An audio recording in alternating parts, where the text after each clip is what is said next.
श्री कृष्ण ने बालपन में किन किन राक्षसों का वध कैसे किया था, आइए जानते हैं।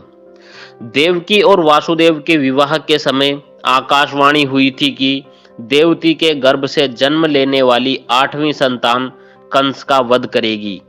इसके बाद कंस ने देवकी और वसुदेव को मथुरा के कारागृह में बंद कर दिया था।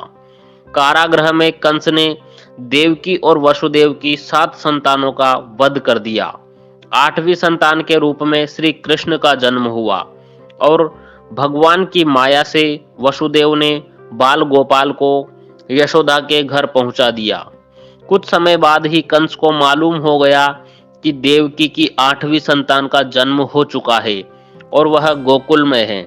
इसके बाद कंस ने कई राक्षसों को बालक कृष्ण को मारने के लिए भेजा, लेकिन कहना ने उन सभी राक्षसों का वध कर दिया। आइए जानते हैं बालपन में श्री कृष्ण ने किन किन राक्षसों का वध कैसे किया। बाल कृष्ण ने सबसे पहले पूतना का वध किया। पूतना के विषय में काफी लोग जानते हैं। वह कंस द्वारा भेजी गई एक राक्षसी थी और श्री कृष्ण को स्तनपान के जरिए विष देकर मार देना चाहती थी। पूतना कृष्ण को विषपान कराने के लिए एक सुंदर स्त्री का रूप धारण कर वृंदावन में पहुंची थी। मौका पाकर पूतना ने बाल कृष्ण को उठा लिया और स्तनपान कराने लगी। श्री कृष्ण ने स्तनपान करते करते ही पूतना का वध कर दिया। जब कंस को यह मालूम हुआ कि पूतना का वध हो गया है, तो उसने श्री कृष्ण को मारने के लिए तृणाव्रत नामक राक्षस को भेजा। तृणाव्रत बवंडर का रूप धारण करके बड़े बड़े पेड़ों को भी उखाड़ सकता था। तृणाव्रत बवंडर बनकर गया और उसने बाल कृष्ण को भी अपने साथ उड़ा लिया।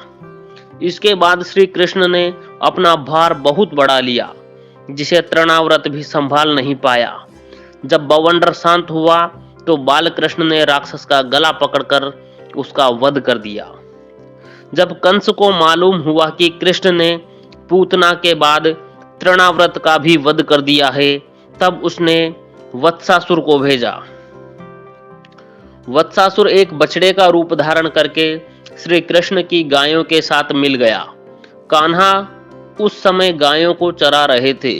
बाल कृष्ण ने उस बछड़े के रूप में दैत्य को पहचान लिया और उसकी पूंछ पकड़कर घुमाया और एक वृक्ष पर पटक दिया।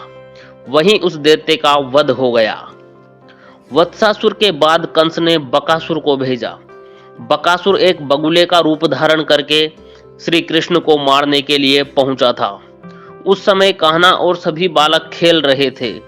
तब बगुले ने कृष्ण को निगल लिया और कुछ ही देर बाद कान्हा ने उस बगुले को चीरकर उसका वध कर दिया। बकासुर के वध के बाद कंस ने कान्हा को मारने के लिए अघासुर को भेजा। अघासुर पूतना और बकासुर का छोटा भाई था। अघासुर बहुत ही भयंकर राक्षस था। सभी देवता भी उससे डरते थे। अघासुर ने कृष्ण को मारने के लिए विशाल अजगर का रूप धारण किया। इसी रूप में अघासुर अपना मुंह खोलकर रास्ते में ऐसे बन गया जैसे कोई गुफा हो।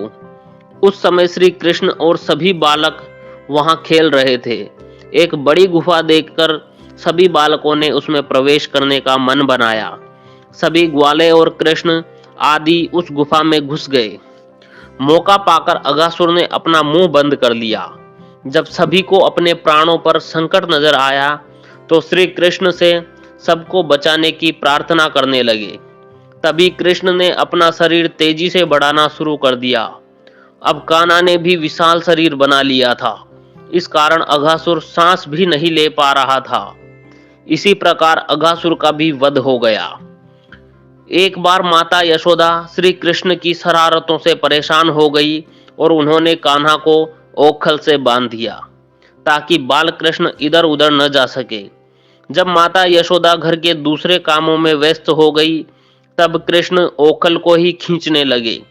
वहां आंगन में 2 बड़े बड़े वृक्ष भी लगे हुए थे। कृष्ण ने उन दोनों वृक्षों के बीच में ओखल फंसा दिया और जोर लगाकर खींच दिया। ऐसा करते ही दोनों वृक्ष जड़ सहित उखड़ गए। वृक्षों के उखड़ते ही उनसे दो यक्ष प्रकट हुए, जिन्हें यमलार्जुन के नाम से जाना जाता था। ये दोनों यक्ष पूर्व जन्म कुबेर के पुत्र नलकूबर और मणिग्रीव थे। इन दोनों ने एक बार देवर्षि नारद का अपमान कर दिया था। इस कारण देवर्षि नारद ने इन्हें वृक्ष बनने का शाप दे दिया था। श्री कृष्ण ने वृक्षों को उखाड़कर इन दोनों यक्षों का उद्धार किया। यह थे श्री कृष्ण के बालपन की कहानियां। ऐसी ही और रोचक कहानियां सुनने के लिए हमारे चैनल को सब्सक्राइब करना ना भूलें। धन्यवाद। जय माता दी।